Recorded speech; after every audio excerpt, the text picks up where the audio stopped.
Dude was slinging it. I'm not gonna lie. I kind of went up to him. I think it was the first ball he threw to me. I'm like, it's like a crossing route or something. I wasn't far from him. This dude threw that thing. I'm like, hey, chill out a little bit, man. Chill out a little bit. And but no, shoot, your first ball we threw together was a pick six.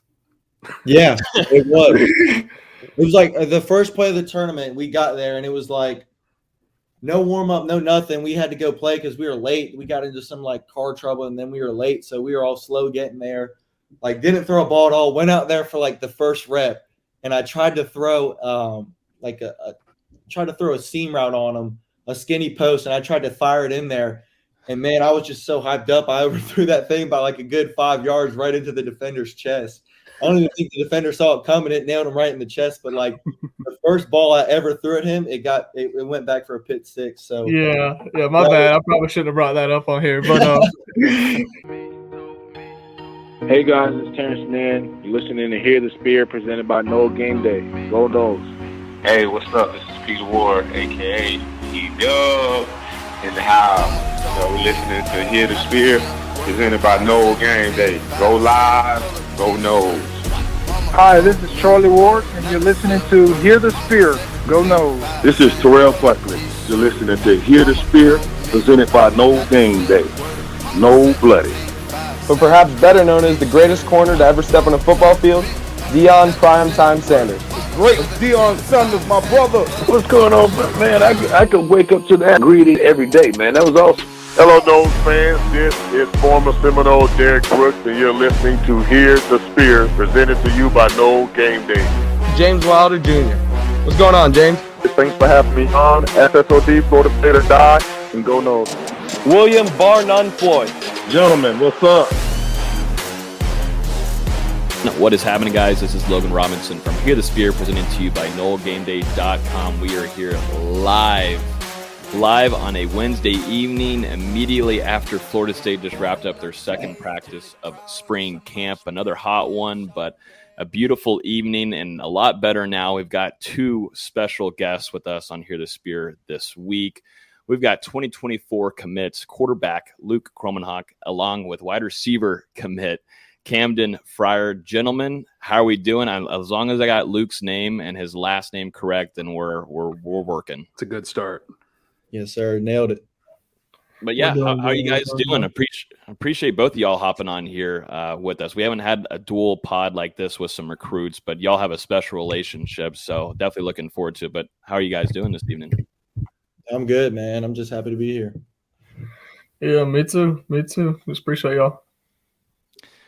I want to start off with you, Luke. We talked about it in the production meeting before we got started on here, but you had a pretty good run on the basketball side of things. Tell us about that, and almost got close to that championship. Yes, sir. We had a pretty good season. We had a real good point guard and some pretty good big plays. So they took us pretty far, and we made it to that Final Four. And we were getting our butts whipped the whole game. And then we made a little comeback in the fourth and made it interesting, but we just couldn't get it done in the end. And Camden, you had a pretty interesting weekend too, over down there in Orlando, competing at the Under Armour event. It sounded like you had a pretty good day. So just what was that experience like, getting to compete against some of the top talent in the country? Oh, it was fun. First off, I have never been that hot in my life. That was so hot. But no, it was fun. You got signed in. They gave you the gear.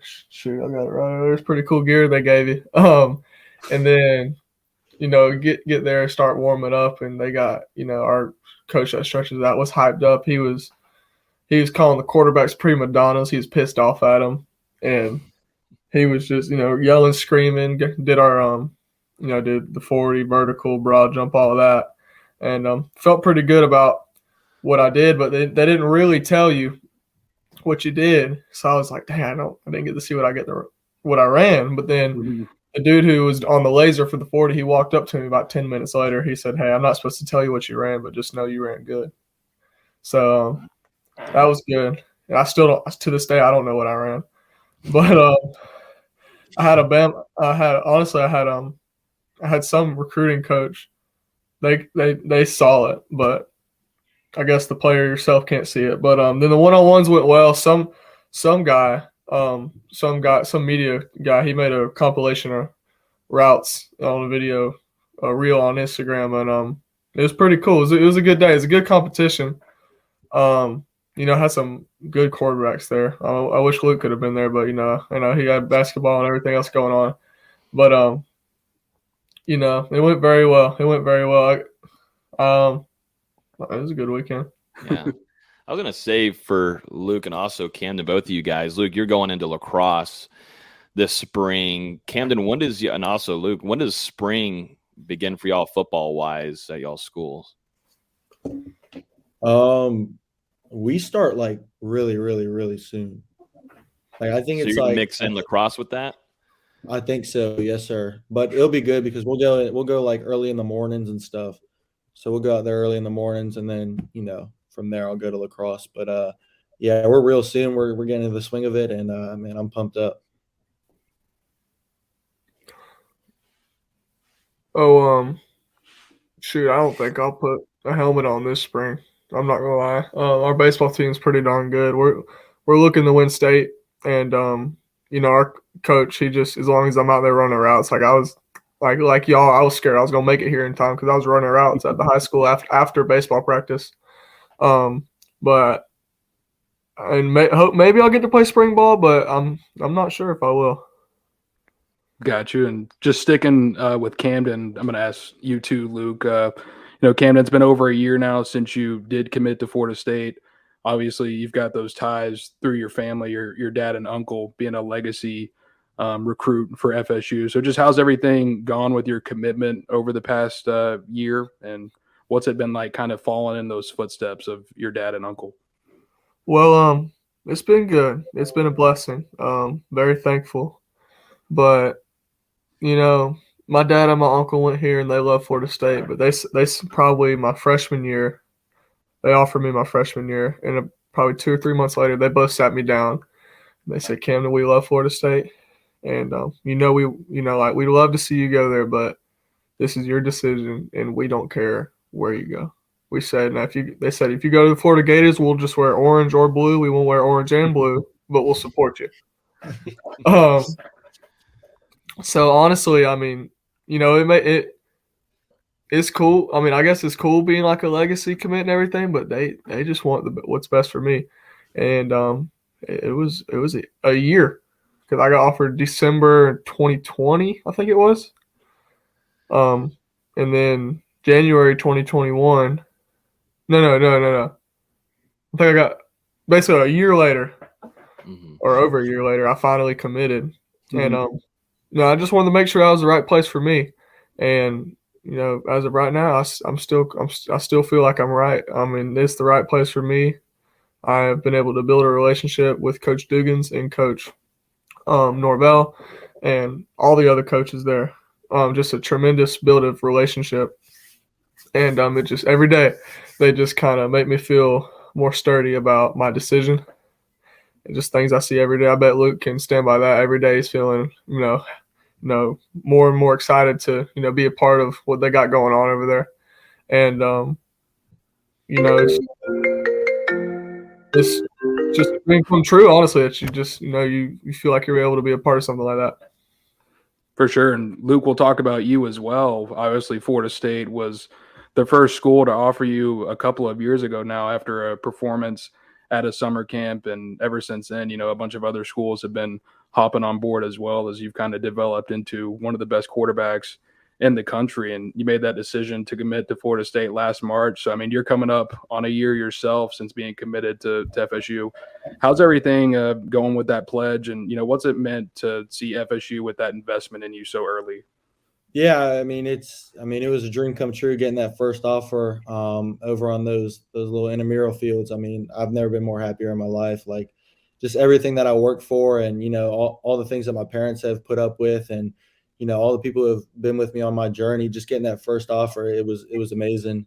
And then just the way that Florida State has, the past season that they've had, and just the relationships that keep being built stronger and stronger has just made my decision way easier. And I'm so happy that I'm I finally found my home, and I'm happy to be a Nole. What stood out to you right away, Luke, specifically when speaking with Mike Norvell? What was he telling you? You get that offer and everything. What kind of told you about Norvell? Like, yeah, this might be the school for me in my future. One of the big things for me was his passion. Like, I mean, he was like straightforward, straight shooting guy, and like he kept it 100 with you. And he was just super excited about me, and that made me feel good. And then he just told me like day one, he said that he's going to bring this program back to where it needs to be, and he sees me being a part of that, and that was really big for me. And then just the way that they treated me like family, and Coach Norvell has treated me like family, has just made the decision way easier.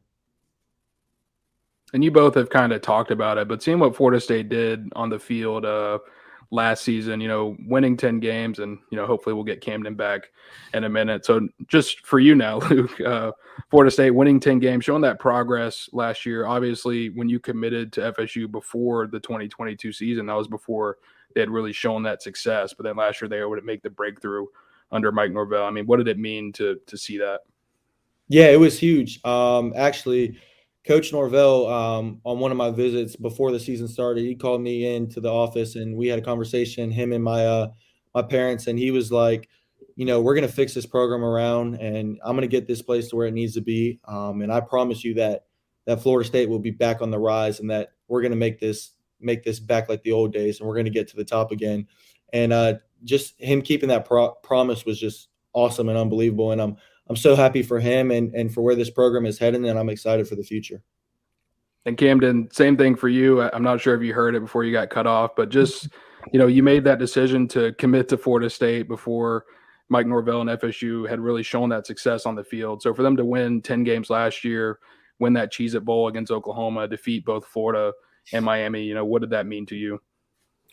I mean, it meant a lot to me. It kind of made me feel like I was standing in the right place, like I made a good decision. But I've been a fan my whole life, even before the commitment, before the offer. So I like seeing Florida State win. I mean, Coach told me before that season, he goes, I'm not happy with last season, and I'm promising you and I'm promising other people that, like kind of like Luke said, we're going to get it back to how it used to be, and then eventually we're going to have it better. And we're going to show you this season. And they had a plan, and they executed it. And, just every week it's just, getting more and more pumped up. And, I'd have teammates, and I'd have classmates to be like, Camden, Florida State, come on. This before the season. And they said, we know your daddy went there, but, and then they'd name other colleges. And I'd be like, yeah, just wait. And, now I got football teammates who told me they would never go to Florida State. They're like, dude, hook me up. I want to go to Florida State. So like just stuff, he just stuck with them. And, you're glad that you stuck with them. Luke, I want to talk about Tony Tokars because I think he plays a big, vital role in building relationships with you guys, definitely on the recruiting level of things in high school. What about Tony Tokars? Just tell us a little bit about him, y'all's relationship, and then maybe if a lot of him went into picking Florida State. Yeah, I mean, one of the big things that stood out to me about Coach Tokars was he's a family man, and like family is like super big for me. Like that's one of the big reasons why FSU checked my boxes. It's not too far from my home, so it's an easy trip here and there to come back, and my parents can come to every game. So that was big for me, but he like really showed me that he was a family man. Like, I mean, he'd FaceTime me with his wife, Emily, and they'd be in the kitchen cooking, and he'd FaceTime me with his dogs and stuff. And we just talk, and like, he's just always checking up on me, making sure I'm good, always asking about the family. And that was just a huge part for me in building this relationship. And it really made me comfortable with him. And to be honest with you, he was a huge reason on why I committed. I felt like, I've been in touch with a lot of dudes, and he really stood out to me about like everything, like just down to earth, and just a family man. And that was a big part on one of the reasons why I committed, was just my relationship with him. And, I'm looking forward to continuing to grow that relationship and, being in those quarterback meetings with him. And I'm just excited for the future. And Coach Tokars is an unbelievable guy. And you've got a chance to sit in on some of those quarterback meetings in the past, watch some of the practices. What do you think about the way that Coach Tokars works with his quarterbacks? And then also the developments that he was able to help make Jordan Travis make this past season. Yeah, starting off with what he did with Jordan was unbelievable. I mean, the leap that Jordan made from last year to this past year was just unbelievable. It was unheard of. Like, I mean, he was I feel like he could have been in the run for the Heisman. He had that good of a year. And I think that he could go in for it again and have a run this year. But I think that had a lot to do with Coach Norvell and Coach Tokarts, and the way that Coach Tokarts makes the dudes practice. It's you have to finish every rep every time. Like, there's no taking plays off. Like, if it's an RPO, you're going to run through the line. You're going to run 5 yards and burst, and he holds you to that, and he holds you to a standard. And I think that's huge for why the quarterback play was so good this year. And Camden, you mentioned that relationship with Ron Dugans earlier. How has that connection continued to grow ever since you committed to FSU over a year ago? And then also, what do you think about the progress that the wide receivers made on the field this past year? I'll start off with the progress. I mean, Coach Dugans, I love Coach Dugans, but people were a little worried about him and what he was doing. And then he got that year extension, and I was like, all right, he's going to be here longer. That's good. And I had seen some articles, some negative articles about Coach. I was like, dang, I really like Coach. I want him to be here when I'm here. And then, by the end of the season, I mean, you see all these articles about what him and his receiving core have done, and how the players that he had got here, and then what they did once they got on the field this past season, and how they grew and how they performed. And now everyone's loving Coach Dugans, and I'm like, I've known this, and this is my guy. It pumps me up.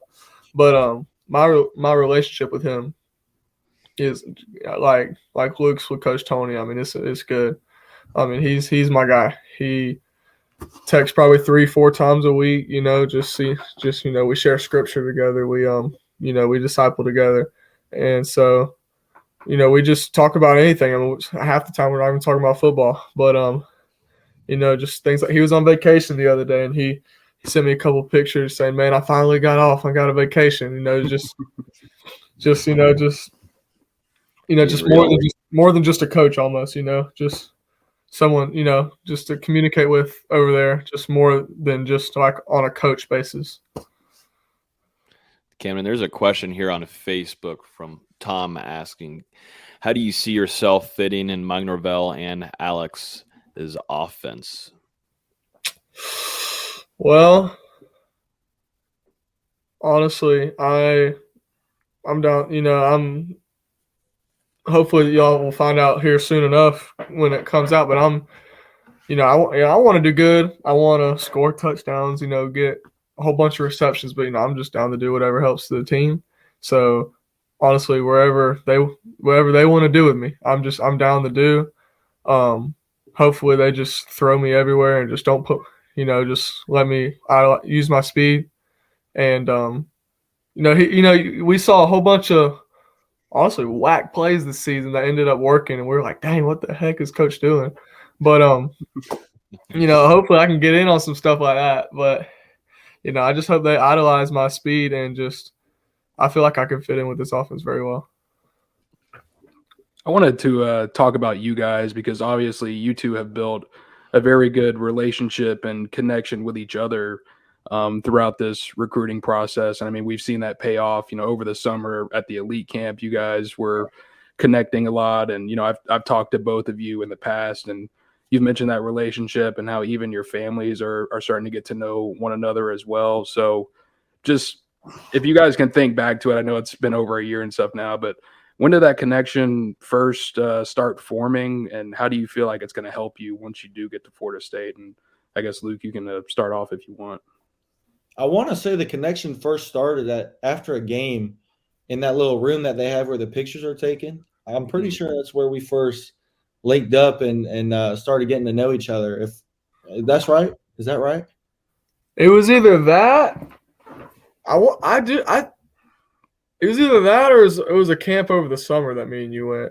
Yeah, I to be honest with you, I'm not sure when we first met, but I just know like right away we started kicking it off and we hit it off and just our relationship. No, you're right. It was after a game. You're right. But yeah, I thought it was. I thought I met you in the and y'all were playing pool or something like that, and Yep, we got yep. introduced.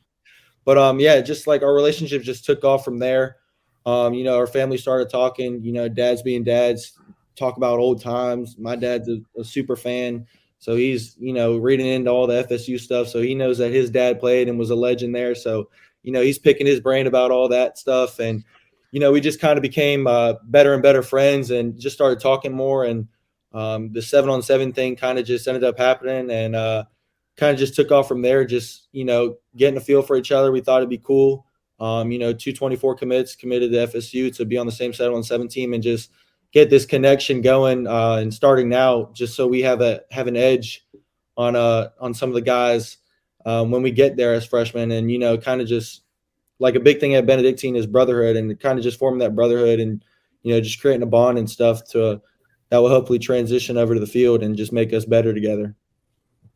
Yeah, and I know you guys have competed in at least one 7-on-7 tournament together. I'm not sure if it's been multiple to this point, but it's probably a little different in that setting compared to when you're doing it at FSU's elite camp. So in more of a competitive setting, how's that connection building?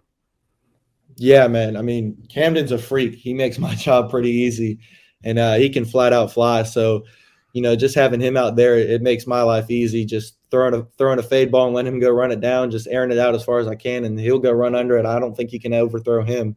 But yeah, man, he makes my life easy, and I'm lucky to be able to throw to him, and he's the dude.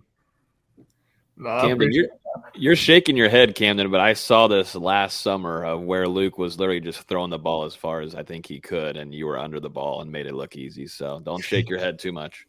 Well, that was last summer. You haven't seen what we've been able to do these past two tournaments. Oh, okay. Dude was slinging it. I'm not gonna lie. I kind of went up to him. I think it was the first ball he threw to me. I'm like, it's like a crossing route or something. I wasn't far from him. This dude threw that thing. I'm like, hey, chill out a little bit, man. Chill out a little bit. And but no, shoot, your first ball we threw together was a pick six. Yeah, it was. It was like the first play of the tournament. We got there, and it was like no warm up, no nothing. We had to go play because we were late. We got into some like car trouble, and then we were late, so we were all slow getting there. Like, didn't throw a ball at all. Went out there for like the first rep, and I tried to throw a seam route on him, a skinny post, and I tried to fire it in there. And man, I was just so hyped up. I overthrew that thing by like a good 5 yards right into the defender's chest. I don't even think the defender saw it coming. It nailed him right in the chest. But like the first ball I ever threw at him, it went back for a pick six. So yeah, my bad. I probably shouldn't have brought that up on here, but I saw a couple of touchdowns as well. So yeah, other than that, I'm pretty sure we've been on point, and I mean he catches a ton of touchdowns, man. So like I said, he makes my job pretty easy. I want to go back. Y'all were talking about y'all meeting there and y'all going through all the photo shoots and everything.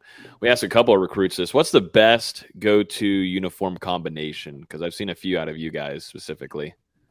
I'll let Camden go first with this one. Okay, so here's what so for a game, for like an important game, I love the traditional garden gold. But for a photo shoot like we did, the all white's crispy.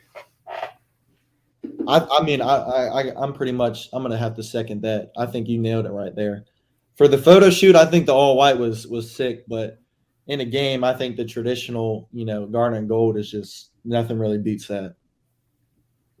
For sure. I'm gonna stick with the more serious questions, I guess. So transition over. Let's talk about Tribe 24 for a couple minutes. Right now, a top 5 class in the country. You guys have 9 verbal commitments at this time, and we're going to get him on here later in the offseason, but 5-star Cam Davis, one of those guys. And right now, Tribe 24 really building some momentum to start off the spring, and we'll see how it starts going over the next couple weeks or months. But just, how far do you guys think this class can go with how it started off? To be honest with you, I think we can go right to the top. I'm focused on making this class number 1. Like, I really think that we already have like a great foundation, and it's special right now. And I mean, just a couple other guys that we got our eyes on. Like, I really do think that we can make this class number 1, and I feel like we could have the best class in the nation. I agree with that. Back in Oh, there we go. I knew we'd get him eventually mid-sentence. I was just waiting for it because you usually get about 5 minutes and then it cuts. Gotta And then love he'll come those. back in. But, Yeah. Luke, obviously, you're the quarterback of this class, and you've told me in the past, you feel like it kind of comes on you a little bit to keep building Tribe 24. And not asking you to name any names, but obviously you're recruiting some guys, trying to get them to join you in Tallahassee. Whenever you're reaching out to some of these players, just what kind of stuff are you telling them about Florida State, and what are you trying to sell them on, I guess? Yeah, just trying to sell them. Like, I mean, there's really not much to sell them on. I mean, if you can't see it for yourself, then I mean, something's wrong. Like, I mean, the program, we're shooting up in the rankings again. We're up there. I feel like this class is already filled with some straight up dudes. And I mean, I feel like we're creating a winning culture over here, and Coach Norvell is creating that winning culture over here and bringing us back to the top. So, I mean, if you don't want to be a part of a winning team and at a place where the fan base is so strong and special and the tradition is so firm, then what are you doing? Like, I mean, if you can't see that, then something's wrong. I was going to ask both of y'all this too because it affects both of y'all's position, but seeing Coach Atkins and what he's building there and that offensive line, I don't know if y'all probably seen all over Twitter the videos that we're posting and other outlets, but the size of these guys and the talent that's coming in and transfers that are wanting to play. What does that say about Coach Atkins? Because y'all have obviously been around him quite a bit, and it's fun being able to interview Atkins, but I just wonder what he is kind of behind the scenes. I'll let Camden answer this one. Oh, Coach Atkins is my guy. He makes me laugh every time I'm there. But no, the past couple of days I've been, we've been seeing a whole bunch of skill players, commitments, and they're showing up and stuff, and people are going after. But the past couple of days I'm seeing these offensive lines and how we're getting them here, and we're hoping that that we're gonna land them. I'm like, dang, these motherfuckers are big, But no, like Coach Atkins, he had a good season this season. He like y'all said, getting all these people in the portal is just huge, and hopefully we land a couple more commitments in our class, the 24 class, and that's gonna be huge. Because sometimes we positions like me and Luke are in, we may get all the fame, but we can't do it without them. So that's a huge part on the football field. So I hope, but at the same time I know we're gonna get it done. We're gonna get who needs to be a part of our team, a part of Florida State, and they're gonna get the right guys. Coach Atkins gonna get the right guys. Coach Norvell's gonna get the right guys. So I'm not worried. I've had other colleges tell me, they're like, man, Coach Atkins, he's doing good. He's probably gonna get a head coaching job somewhere else. Like, you sure you want to go somewhere with a new OC and all this stuff? They're just, even other schools are just saying how good Coach Atkins is doing. Luke, you're going to be back on campus this weekend for what looks like probably the biggest recruiting weekend for Florida State this spring. A lot of guys going to be on campus. Looks like some former players are going to be making their way back as well. So just how excited are you to get back to Tallahassee this weekend, and how much are you looking forward to that event? Oh, I'm pumped to be able to come back home, man. I can't wait. Can't wait to go make some new relationships, try and recruit some dudes and, get them to pull the trigger and come home and, get to meet some of the alum. That's going to be awesome. I'm pretty sure they said that Winston's going to be there. So I'm pumped for him, man. That's going to be a pretty cool dude to meet. So I'm looking forward to that. And then just, trying to recruit some of the dudes. I know there's a whole bunch of linemen and some receivers that are coming in that I'm going to be trying to, talk to and create a relationship with, and as well as my guy Charles Lester. I know he's going to be there. So, yes. Man, I'm trying to build that relationship with him, and he's a dude. So that's really just what I plan on doing this coming trip. Are you doing a little bit of recruiting on your end too? I saw a reaction from you, Camden, of some of these guys that Luke is also going after. I know that you're trying to figure out if you'll be here this weekend, but if it doesn't work out, are you doing things on the back end of ways of going through social media and such to get in contact with some of these dudes? I'm doing a little bit. I'm trying to do what I can, but no. Speaking on Charles, I got to meet him. I was doing my school was taking part of a 7-on-7 tournament held by Florida State, and Charles, he was taking a visit, and they drove him out there just to meet with me, and I got to speak with him for 10-15 minutes after after I was done with my tournament. You know, that's a cool dude, Charles, and just seeing what he's been able to do on the football field, I'm like, shoot, we gotta have him. And I just, you know, the way he was talking to everyone else. Well, shoot, Luke, you FaceTime Coach Tony FaceTimed us while we were out there. Yeah, I remember that. You were at a little 7-on-7 tournament, and Charles was out there, and Coach Tokarts FaceTimed all of us, and we were all talking out there. It was pretty cool. Oh yeah. No, Charles is a cool dude, and I personally got to meet him, and I hope we can land him. You know, me and you got to meet Landon last time we were there. Shoot, I was trying to sell, like my dad was selling a mobile home to Landon. I was like, dude, I was like, Luke was like, what are you doing? I'm like, you know, this is where shoot, you wanted to be here. You know, we had a little rough patch back with I'm not sure if it was Taggart was still there when he decoded or if it was still Norvell. Either way, whatever it was. I mean, he's seen what we're doing. He keeps coming back. I mean, he wouldn't keep coming back if he didn't want to be a part of what this is. Yeah, and, he's a freak. He is huge. Oh yeah. I like to think I'm a pretty tall person, and I was sitting there looking up to him the whole time. Like, I mean, that is a big dude right there. Yeah, you made me look like a midget, and he made me look like a dwarf. so I mean, yeah. So like, just a couple guys like that. Hopefully, shoot. I need to text Charles. I think I got his number over the during that conversation. I mean, and hopefully I'll be able to be there and, you know, kind of help look out. I'll find out here soon enough.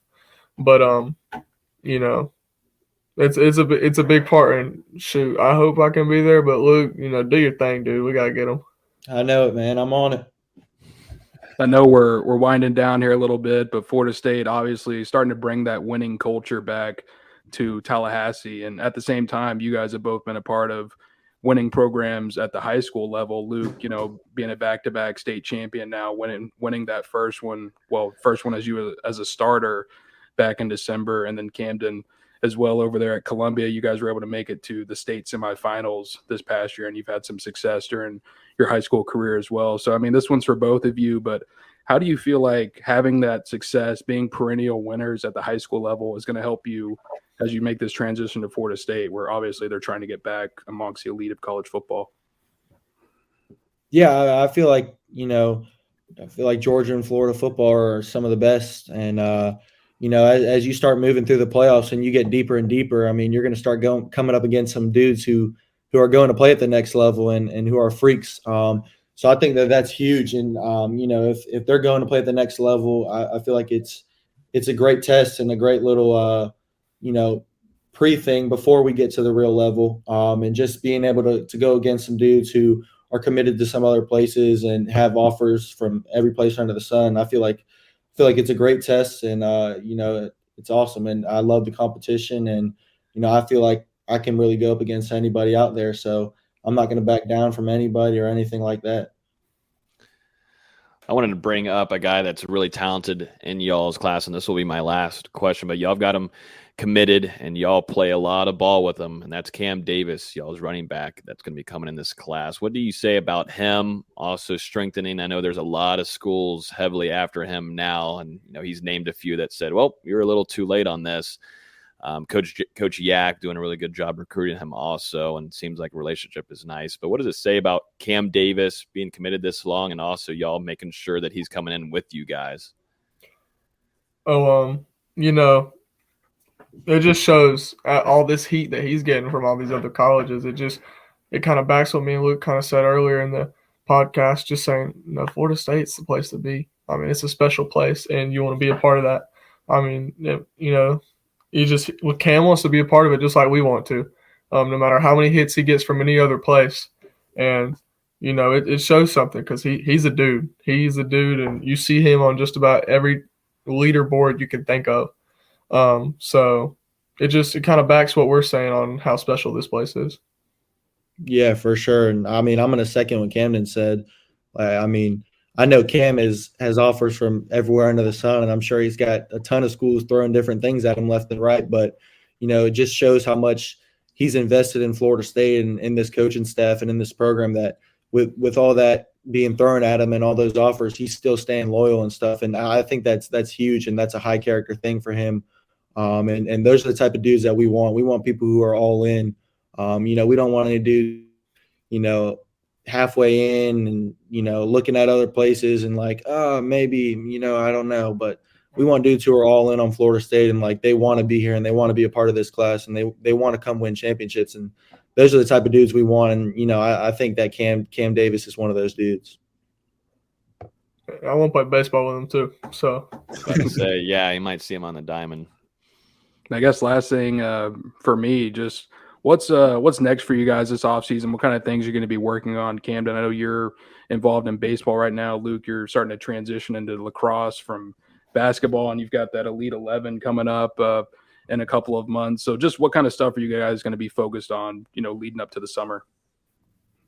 Yeah, I'm going to be doing some 7-on-7 here with Camden. We got a little bit more to go with that.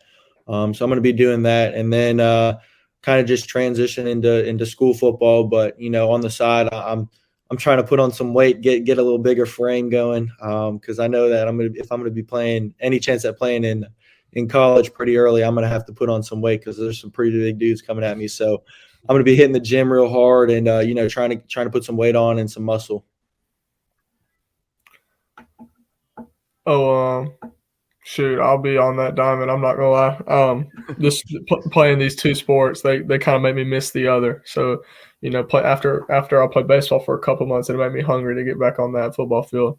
I'll still be running routes probably twice a week or at least once a week because got a new coaching staff, so I'm trying to get familiar with Coach Allen's. I say new, it's new to us, but he was here a couple of years ago. Coach Allen, trying to get back on his game plan, trying to keep the team pumped up. So I'll be out there as much as I can, and then I'll be doing the 7-on-7 with Luke. But, I'll be playing some baseball in between now and then, just, trying to level out both of them, just enjoy it. Enjoy the last little bit of high school that you get.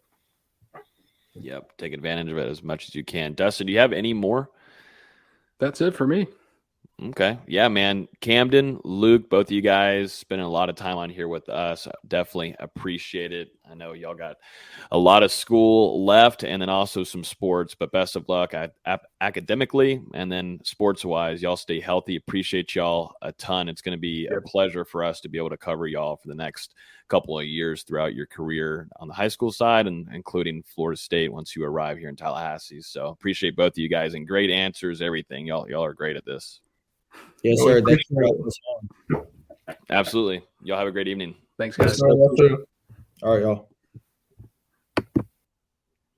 Sweet deal. So that is both probably your bell cows. Maybe there's definitely some more included in that class, but Luke Kromenhoek and Camdon Frier with us this evening. Two kids that don't sound like kids. They give us some really good interviews. I kind of know Camden just a little bit around being that camp, but he's hard not to like because I really like his answers. Just straight up, he's not going to really hide anything. Yeah, they're both two very impressive young men. Like you said, Camden just kind of keeps it real all the time. And then Luke as well. I mean, he's made tremendous progress when it comes to speaking to the media and doing these interviews and things like that over the past years. I mean, it's just been really cool to see, and it just goes into showing that Florida State, they're recruiting not only some really good players on the field, but they're trying to bring in these quality people off the field to keep building up that locker room and to keep flipping the culture under Mike Norvell.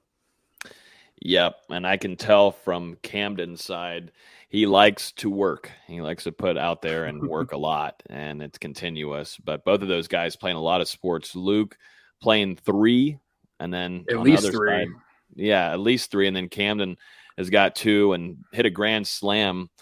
I think last night, I believe he did that. So a guy that also wants to try to bring over his talents to Dick Hauser Stadium with Link Jarrett. So we'll see what ends up happening there. And it was good to get some word on Cam Davis, Florida State's 5-star running back commit, who is getting a lot of attention right now, as he should. And this shouldn't be a shock to anybody, but a lot of schools heavily after him, some big time schools, and they're trying to try to seal him up and get him to Tallahassee without anybody else nabbing him.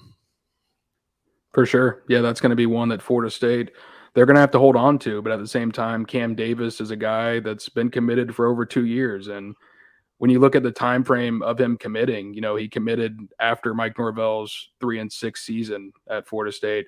He stuck with Florida State after they had that 5-7 season.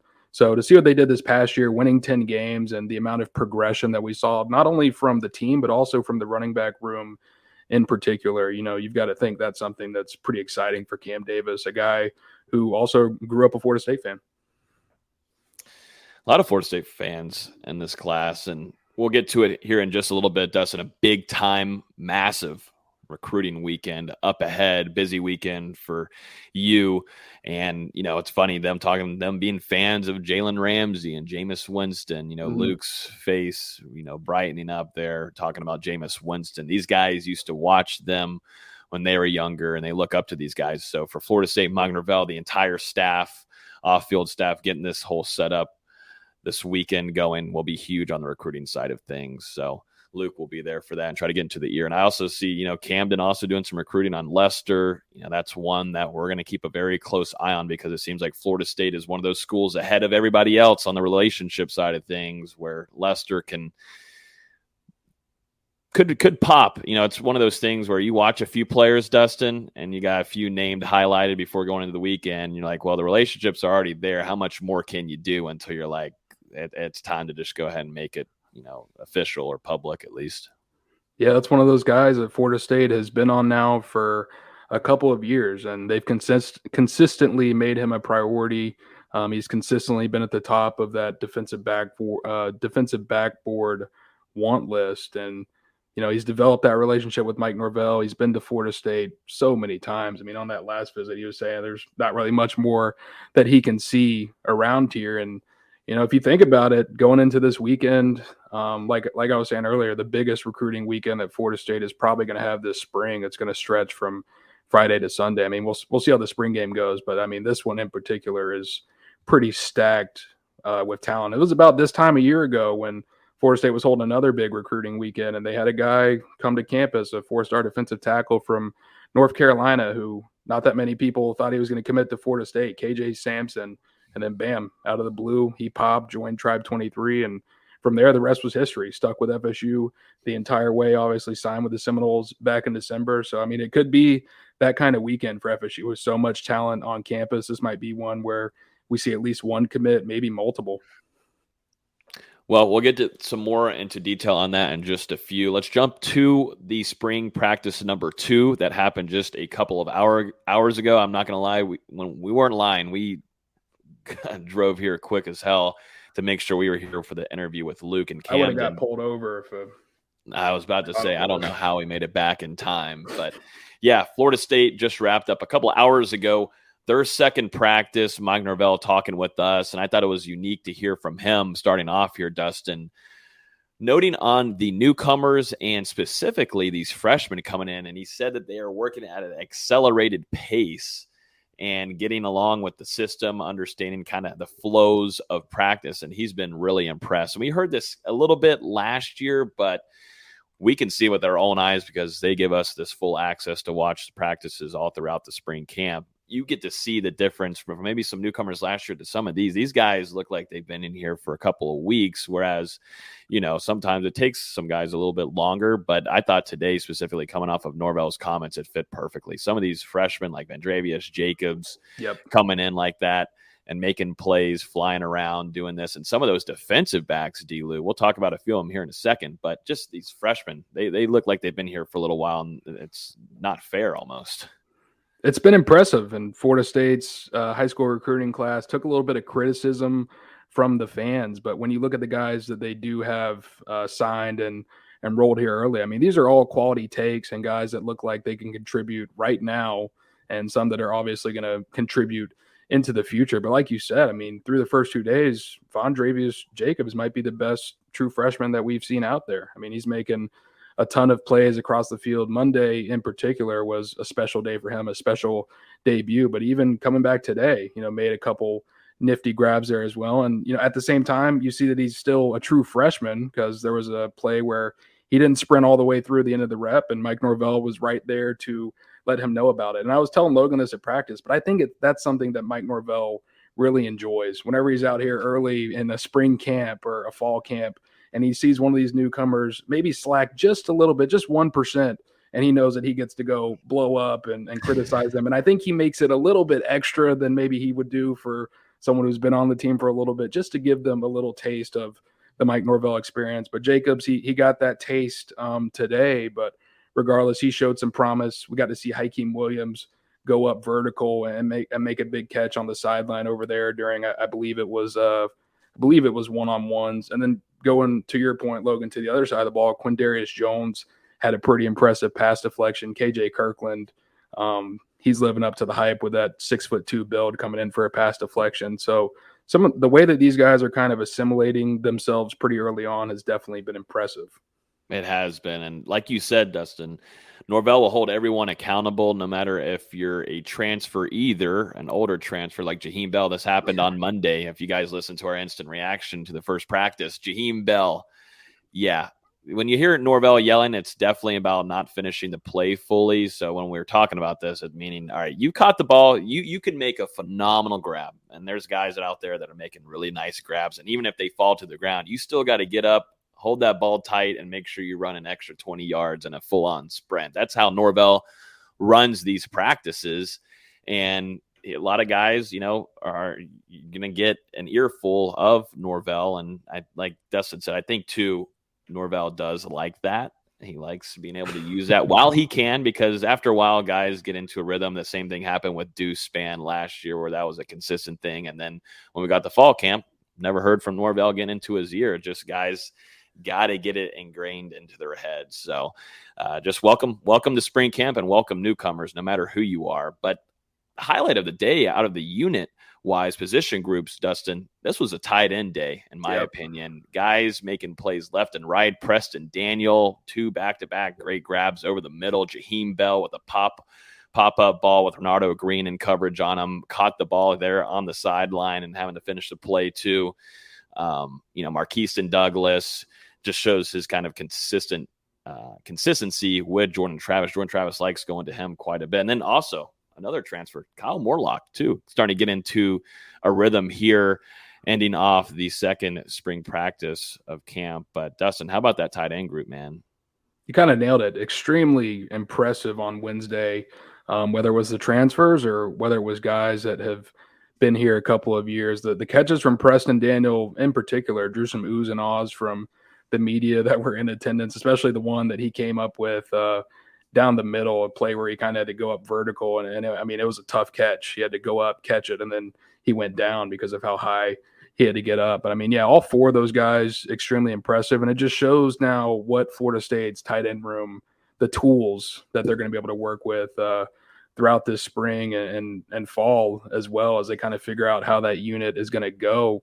It's going to be interesting because Jaheim and Kyle Morlock have come out pretty strong. But at the same time, Preston Daniel today especially has made some flashes. You're seeing some consistency starting to develop a little bit from Marquiston.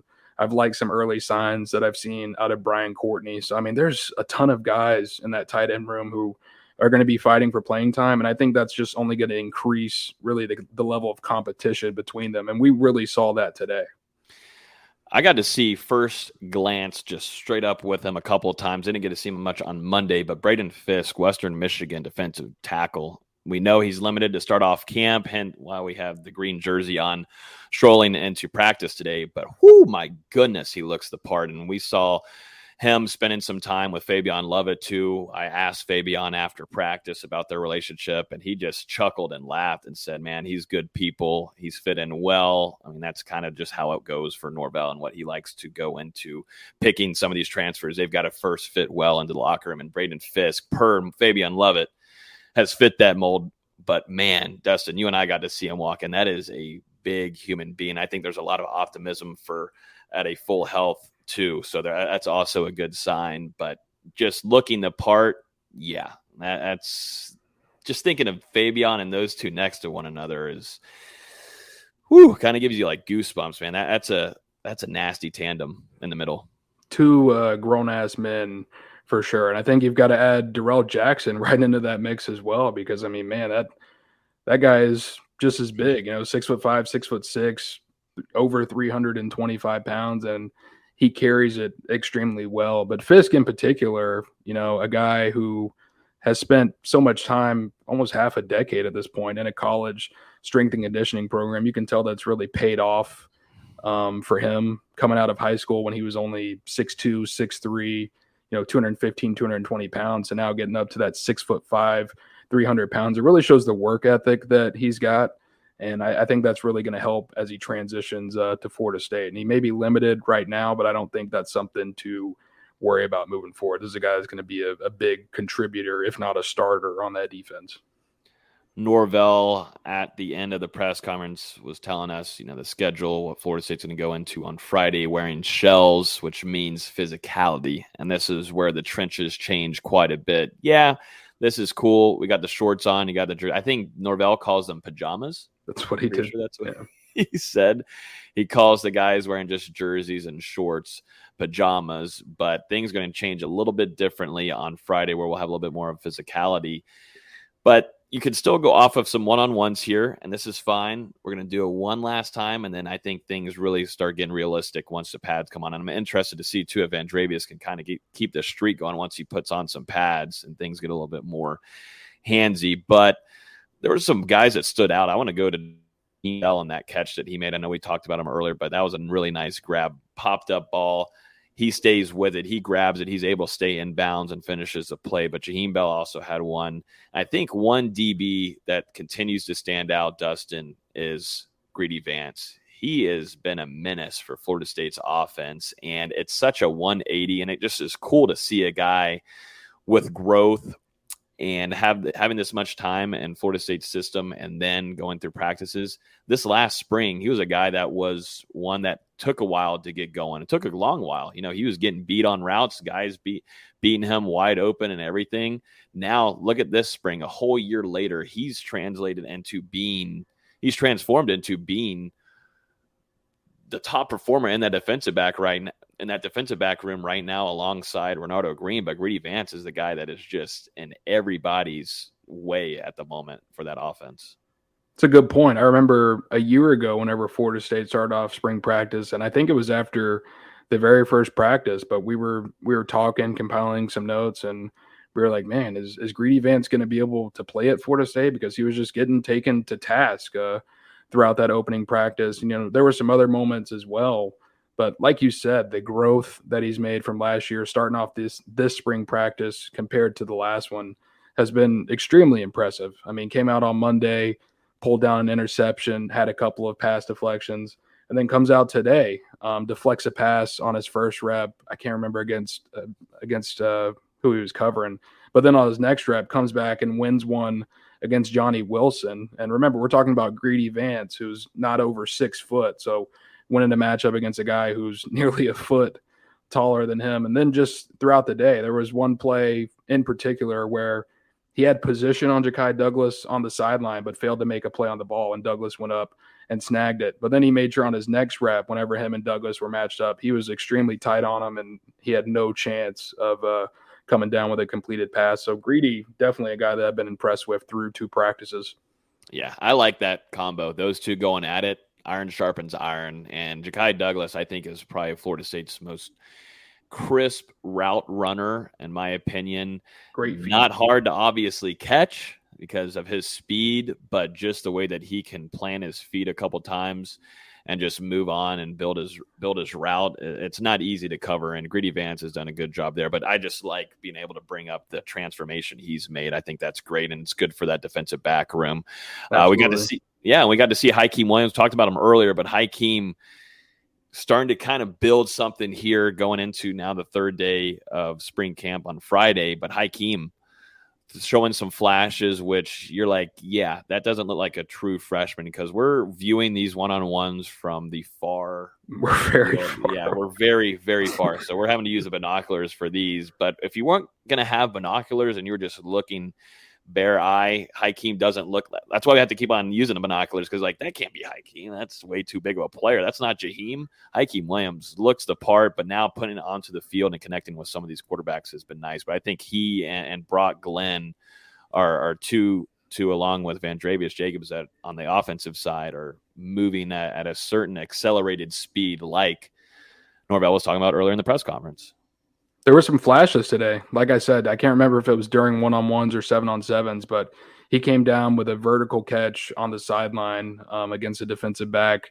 And then there was another play, I think, just kind of shows that he's still a true freshman.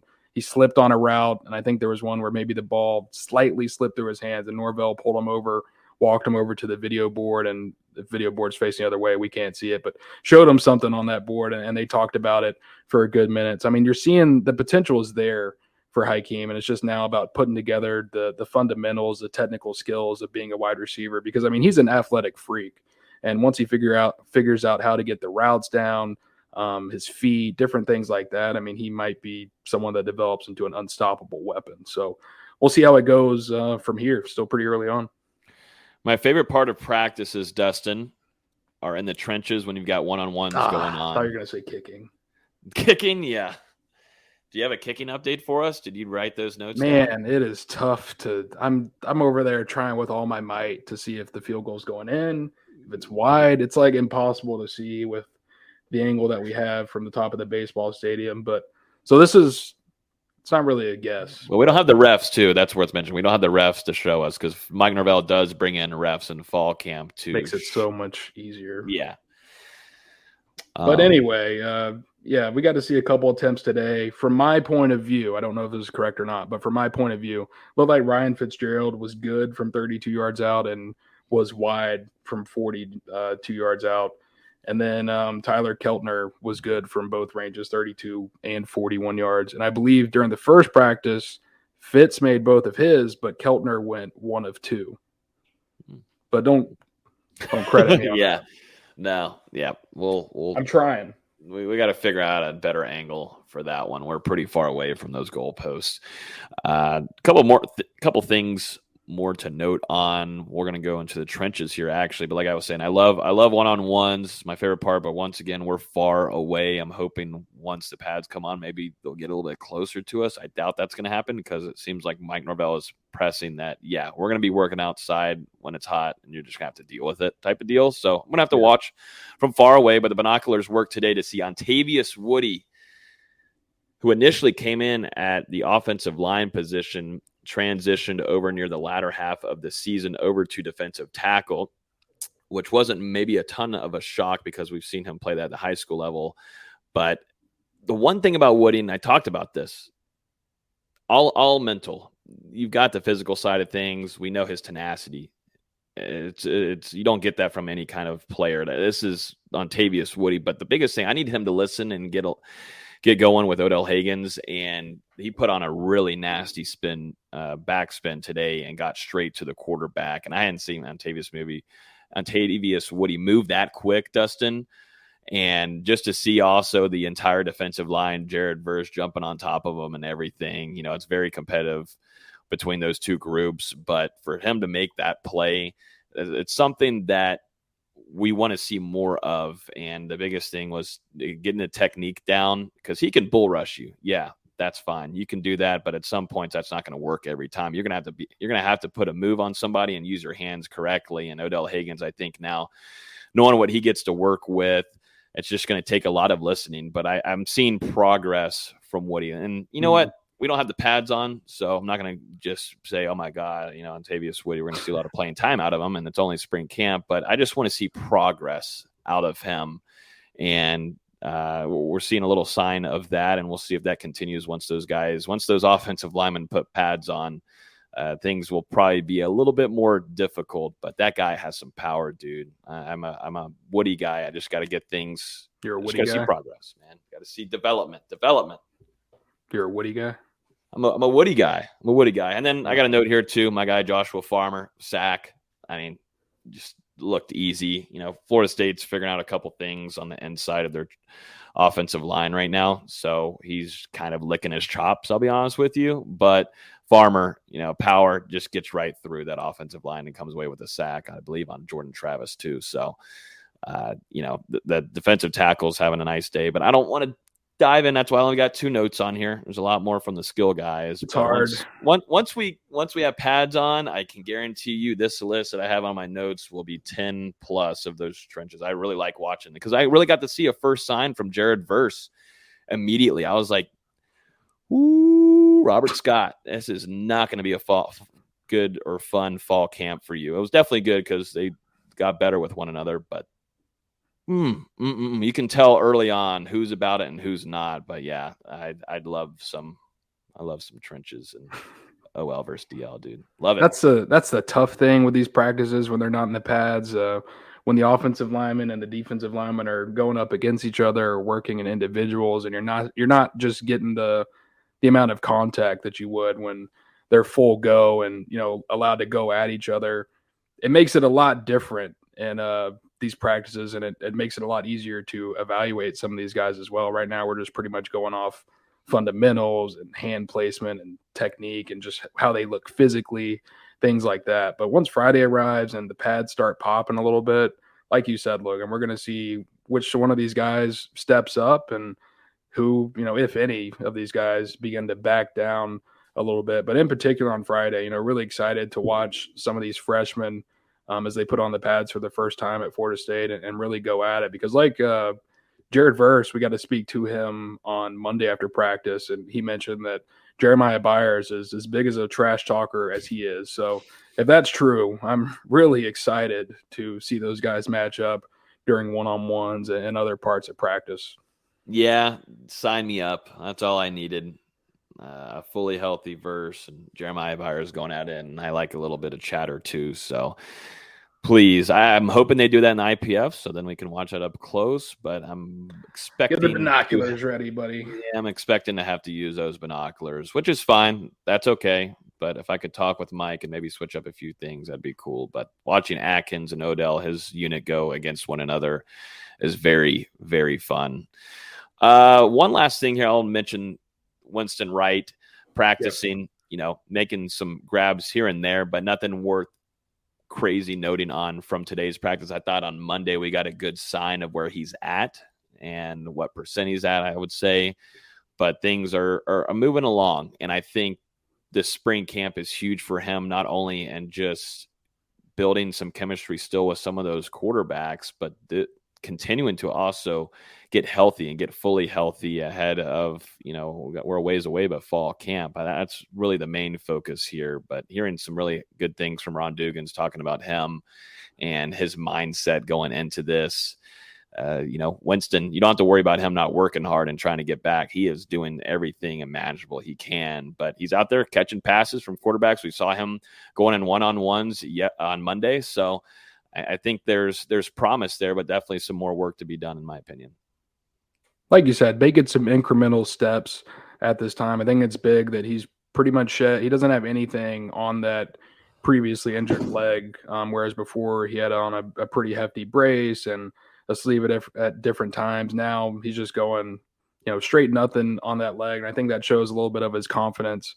And yeah, like Logan said as well, we got to see him participate in the one-on-ones and 7-on-7, and that was the first time that I remember him actually catching a pass when a defender was in coverage against him since he's had that injury. We saw him work during the fall a little bit, but it appeared that he was still pretty limited and the burst wasn't quite there and didn't look as good as he did on Monday when it came to those actual competitive reps. So we'll see how it goes from here. He's another one who I want to see when the pads come on, just how much contact are they going to let him take this spring, and we'll see how it goes. And just I guess that talking about Winston kind of reminded me, Logan, we also need to bring up that following Monday's practice, Mike Norvell announced that Robert Scott, Micah Pittman, Kevin Knowles, Aaron Hester, and Malcolm Ray will not be available for Florida State during the spring, and also Braden Fisk and Jaden Jones are among some players that Mike Norvell mentioned will be limited throughout the spring as well. Yep, man. So that creates a lot of more room for some players and to come in and get some playing time and get some good 11-on-11 work in. So, it kind of is what it is. I'm hoping nothing's too bad. I mean, for all of these guys, but for a few of them, some of these guys, big time starters for Florida State. And we're going to continue to see what's going on there. But, for the time being, Mike Norvell tells us straight up, we will not see them this spring camp. But, there's a lot of guys that need to jump in. Definitely the tackle position, with Robert Scott not being in there, there's a lot of younger guys that are fighting for that spot. And I'm looking right at Julian Armella, right at him. And, he's got to continue to get healthy, fully healthy too. But seeing him out there today, it seems like we're seeing progress day by day. And Julian Armella is not going to be an easy player to take off the field for Florida State in his career. He's going to find the field sooner rather than later. So something we'll be keeping a close eye on as camp further moves on this spring.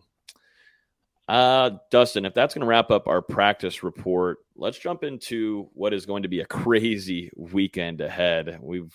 You had been tipped off on this for quite a while, this event being geared up for recruits, former FSU stars coming in left and right.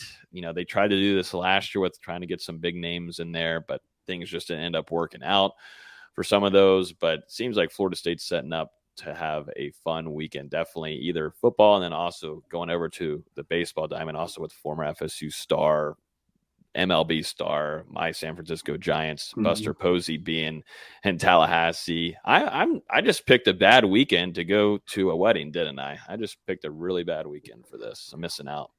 Apparently, yeah, a bunch of Florida State greats expected to come through. We heard Luke Kromenhoek say Jameis Winston, one of those expected to be in Tallahassee. And we've also heard some names such as Derwin James and Jalen Ramsey. Jermaine Johnson was at practice earlier this week. It seems like he's going to stick through the weekend as well. So Florida State really making a priority to bring back some of these players that now have developed really into faces where if you're a high school recruit and you watch the NFL or you watch Florida State when you were a kid and growing up a little bit, you know these guys. And Derwin James, Jalen Ramsey, those are names where when you say that, people are like, where are they at? Can I go meet them? Faces, stars in the NFL that have really developed into faces of the league and that are also great representatives at Florida State. And then on the flip side, I think this is a good opportunity for Florida State's coaching staff. I'm not sure how long it's been since some of these guys have been back to Tallahassee. And obviously Mike Norvell didn't coach a lot of these guys till pretty early in his tenure at Florida State. So it's a good opportunity to build these relationships, keep Florida State on the map, keep the coaches and the former players kind of connected with one another. Cause I think those relationships can only help Florida State on and off the field. And at the same time, there's going to be a ton of talent here as well from the 2024 class and on, a bunch of guys in 2024 and 2025 that are top targets or top recruits around the country are going to be in Tallahassee. I mean, this list is absolutely stacked. I don't know how we're going to do it, but maybe from Friday to Saturday, I mean, it's looking pretty crazy at the moment. Obviously Luke will be there. We're going to see if Camden is going to make it. It sounds like Cam Davis is going to be there. And then, I mean, outside of that, you've got a bunch of 4-star and 5-star prospects across multiple classes. I don't even know where to start when I'm looking at some of these lists, like who to just start naming off. But, some top targets like Jonathan Daniels, 4-star offensive tackle, another 4-star offensive lineman, Jason Zandamela. You've got 4-star wide receiver, BJ Gibson, who is someone that Florida State likes a lot. He was here in January.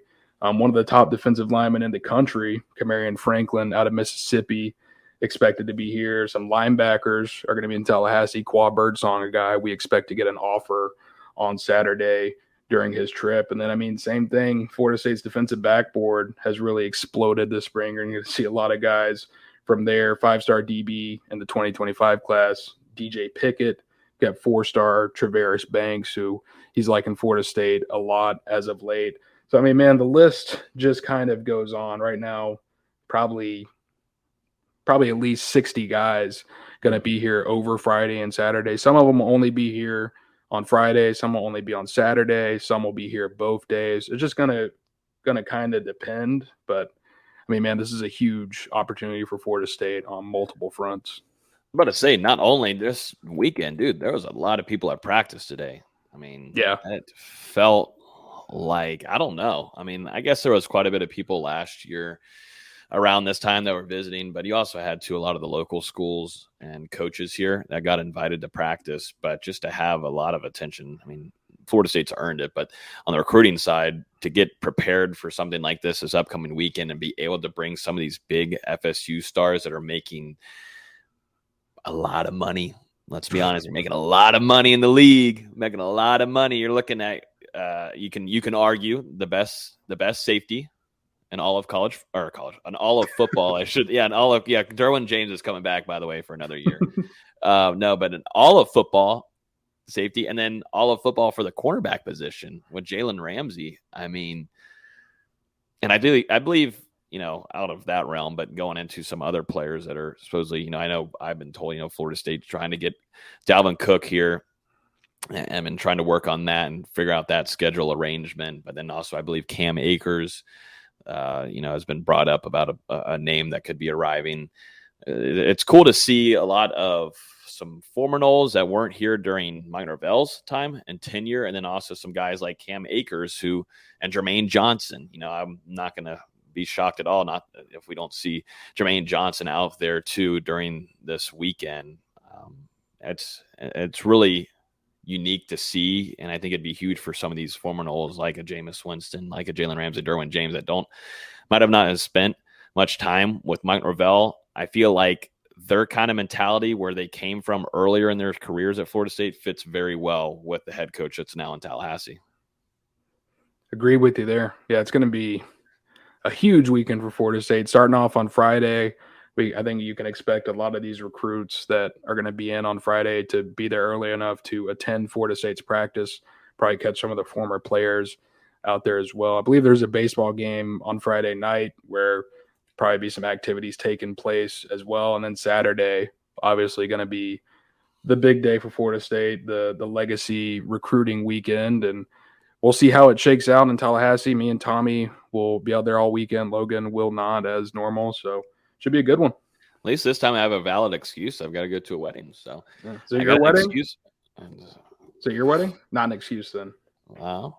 Here's be like, hey, sorry, I got to work. I'll send you a nice little wedding gift. I've used that way too many times. My weekends are all gone throughout the year. At least this one now I can't use the excuse. I can't use it for recruiting. Now, if you had practices going on this weekend, then maybe a little bit different. But maybe there's a secret practice. Maybe so. A little too late, though. I got my wedding fit ready to go. So, but yeah, I'm looking forward to that coverage. Make sure you're following our recruiting account on Twitter, and also following Dustin and Tommy on Twitter. They're easy to search on there. But if you want to follow our recruiting Twitter, that's easy. It's at Knoll Recruiting. So make sure you guys are following that. And as usual, our at Knoll Game Day account, and Dustin and them will do a phenomenal job this weekend of giving you some great coverage of what's going to be a wild weekend. Anything else? I would just say basketball is now over, and clearly it's been something very painful for Austin Veazey, who I believe finished the season with like a 1-7, 1-8 record or something whenever he went to Florida State games. And, we're really missing him tonight to talk about Florida State. Kind of fumbling away another one yesterday in the ACC tournament, leading by, I believe it was 5 in the final 2 minutes against Georgia Tech, and then never scored again as Georgia Tech was able to pull out that 2-point victory there. Yeah, Miss Carol on Facebook asking, where's Austin? Austin is in his crying corner. He's in his crying corner. Tough night for Austin. I will say no for a guy, and I give it to him because it'd be the hardest for me to do this, but because it was the same way for us a couple years ago covering Florida State football. But has a lot more games and a lot more previews that he has to write. And he always does a really good job going in depth for both Florida State's team and the opponent's team. He keeps up to date in ACC, recruiting, everything. So, and it's mainly him, solo dolo, on that basketball side of coverage for us at NoleGameDay.com. So always appreciate him. He's more than just a colleague than anything. He's one of our closest friends. So appreciate Austin for killing it with our coverage this season, even with the season being pretty shitty. I always appreciate Austin for going in there and taking one for the team, and also making sure Florida State basketball loses every time that he goes and attends. So you can't make it up. The guy, he really wants Florida State to be successful, but he won't stop going to games. Stop doing it, Austin. I know we want to get you credentialed and everything, but you might need to take one for the team this time and not go to any games. And I definitely really don't want him to be near football. He helped himself with the LSU game in New Orleans. If Florida State would have lost that game near the end there and everything, I would never, ever credential him for anything on the football side, ever. Tossed him off the press box. It was high enough, dude. Shoot, don't even get me started about high word now. But I think that's going to wrap up everything. Yeah. I was just going to say Florida State basketball finishes with a 9-23 record. FSU football, more wins, 10 wins. National championship season coming after that. Yeah, but that's going to wrap up everything for us this week. Next week, I will give you guys a heads up right now. We will not have a show at spring break, so won't be missing anything on that front. Maybe we'll do a recruiting recap or something, but Dustin will have that on NoleGameDay.com more than anything. But it's spring break next week, and there's no practice going on or anything, so a little break there. And I'll also be moving this time next week on a Wednesday, so won't have any kind of technology and stuff set up whatsoever once we get there. So just keeping just a heads up on that. And you never know, make sure you subscribe to us on iTunes, Google Play, Spotify, even YouTube also, because whenever we do these little pop-up shows, I think we're going to do quite a bit more of them, because I can bring these mics with us after practices or after recruiting, wherever. We might do more of those. So make sure, I know there's a lot of viewers on here and y'all are commenting a lot on Facebook and YouTube and Twitter, but make sure to subscribe on your podcast platform, whichever you use, because we want to give as much content to you guys as possible this year. We've got a fun season ahead, and also recruiting wise, and basketball's over. So make sure you're subscribed so you don't miss anything. But yeah, that's going to end it off. The next time I'll be seeing you guys, I'll be down in St. Pete. I don't know if I've really shared that this much on here, but I'll be a lot more hands-on with our Bucks site going into this 2023 year. Dustin and our new hire of Tommy Meir. I need to say Meir. It's not Meyer, but Tommy Meir. Wait, really? Yep, it's Meir. Make sure you get it right. He told me to tell you that. So it's Tommy Meir. We'll be teaming up there with Dustin to take care of things here in Tallahassee. I'll still be as much hands-on as I can get, but those two guys will do a great job there. The show will continue to go on here, but it's time to kind of go down there and build our Bucks site, which had a phenomenal start last year, and I think there's a lot to do.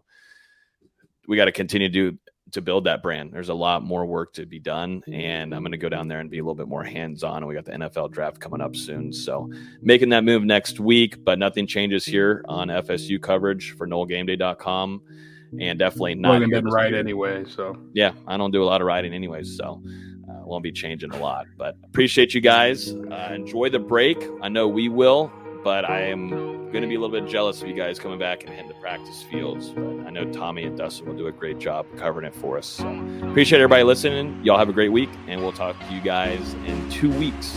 Peace.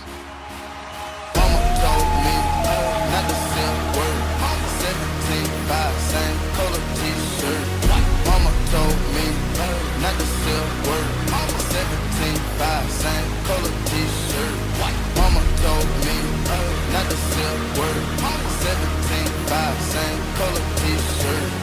Mama told me not to sell word.